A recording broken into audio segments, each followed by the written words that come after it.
Ei pessoal, aqui é a Thalita, bem-vindos à Casa da Coruja e hoje eu vou falar com vocês sobre os piores livros lidos no primeiro semestre.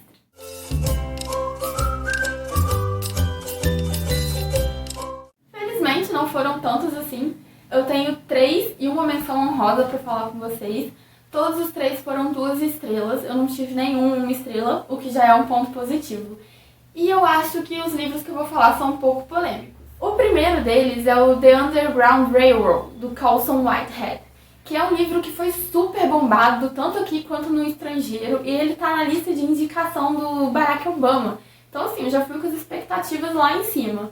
Mas o livro não correspondeu tanto às expectativas assim. No livro, a gente vai ter a história da Underground Railroad, que é uma rota de fuga dos escravos nos Estados Unidos, verídica, ela realmente existiu. E existia toda uma organização, um grupo de pessoas que ajudavam os escravos a fugir do sul dos Estados Unidos para o norte, aonde a escravidão já tinha sido abolida.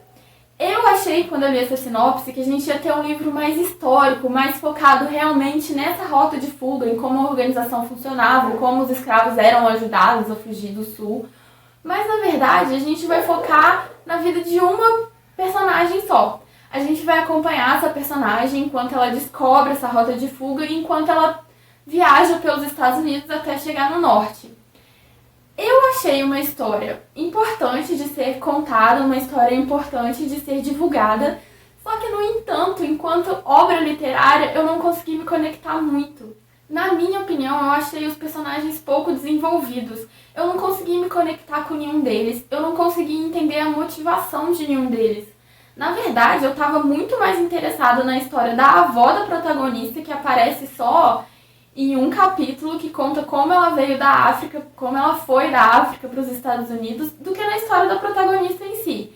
Eu não entendia bem as motivações dela, eu não entendia a motivação do porquê que o cara que chamou ela para fugir junto com ele chamou ela realmente. Eu fiquei meio perdida o tempo inteiro. Então, assim, essa falta de conexão com a história fez o livro ser uma experiência ruim pra mim. O segundo livro que eu dei 2 estrelas foi As Virgens Suicidas, do Jeffrey Eugenides.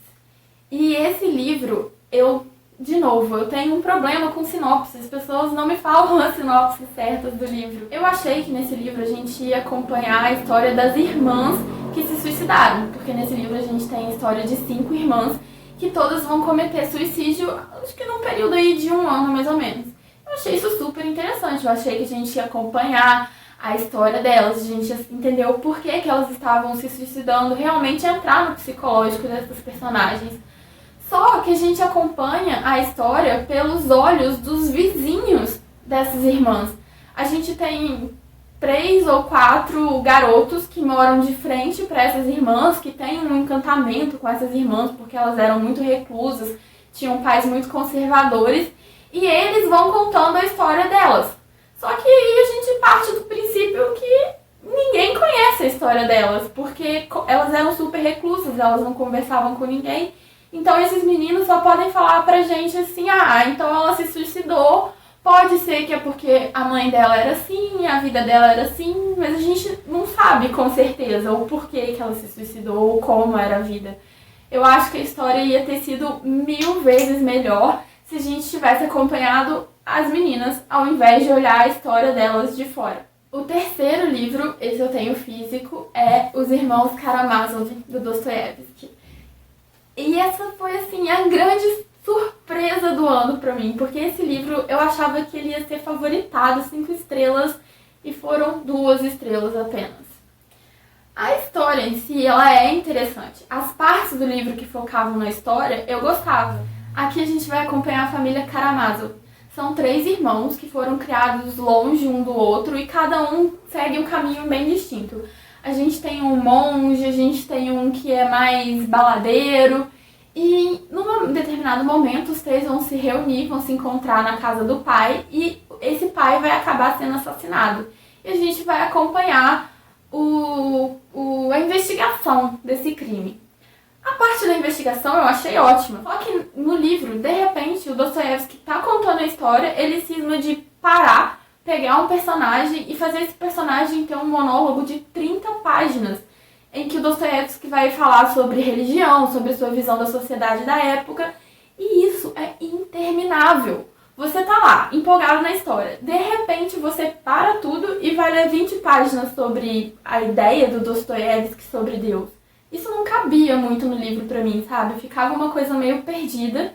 Depois de 10 páginas, eu já não sabia mais o que estava acontecendo na história, da onde tinha surgido aquele monólogo, por que eu estava lendo sobre aquele monólogo. E isso acabava me fazendo fechar o livro e não querer abrir ele de novo. Eu fiquei agarrada meses para terminar, porque é um calhamaço. E ainda com essas várias interrupções, eu achei o livro bem sofrível de terminar. E por fim, uma menção honrosa que já foi super discutida aqui no Booktuber, que foi Harry Potter e a Criança Amaldiçoada. Eu li esse livro na base da curiosidade, porque eu precisava saber como era essa 8ª história e me recusei a dar uma nota para ele. Porque ao mesmo tempo que tinha aquela sensação de nostalgia de estar encontrando aqueles personagens de novo, é um livro ruim. É um livro tecnicamente ruim, é um livro que levou vários furos para a história original, que várias coisas não faziam o menor sentido quando você comparava na história original. Então eu acho que é um livro que não devia ter sido escrito. Mas foi, tá aí no mundo, eu li e não gostei. Então é isso, pessoal. Esses foram os 4 piores livros do meu primeiro semestre. Espero que vocês tenham gostado do vídeo e eu vejo vocês na próxima semana.